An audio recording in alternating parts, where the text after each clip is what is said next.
Here, how big of a deal is this ISO 1? Well, it's a huge deal. It's a huge deal for bragging rights. It's a huge deal of a goal accomplished, but it's also a big deal for the citizens of Montgomery, particularly our businesses and those that own residences and live, in rented facilities. Because at the end of the day, going from a 3 to a 1, we have been a 2, but most cities around are 3.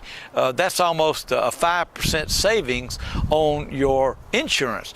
And whether it's a $500,000 or $100,000 house, or go to the likes of the Reams and the Hyundais of the world that are several $100 million, that really does begin to add up in savings. And it is that degree of difference in economic development for cost of doing business in your community. So we're extremely proud of it. It wasn't done in a vacuum.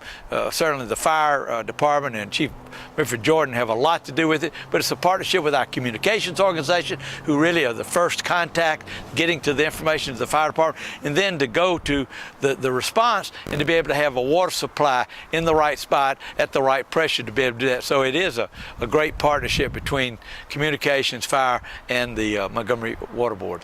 Do you have a laundry list of the things that have been done in the last 5 years that elevated Montgomery to this elite position that only 60 out of 3,500 communities nationwide have achieved? I mean, we've been at 2 for a while.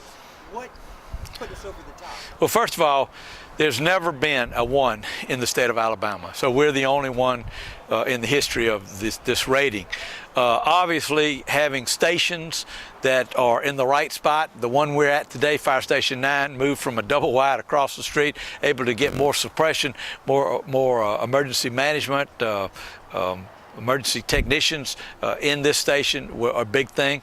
Having big equipment like this, ladder trucks, and having rescue vehicles, all of that counts points, but it's the training and the manpower necessary to man these things. All of those go together in that ISO rating. There's a maximum of 105 points. Anything over a 90 would get you to the ISO 1. I think we were 93, 94, up from about 86 when we were ISO 2. So money and commitment, prioritization, and then talented people in the right position. Commitment is probably the operative word.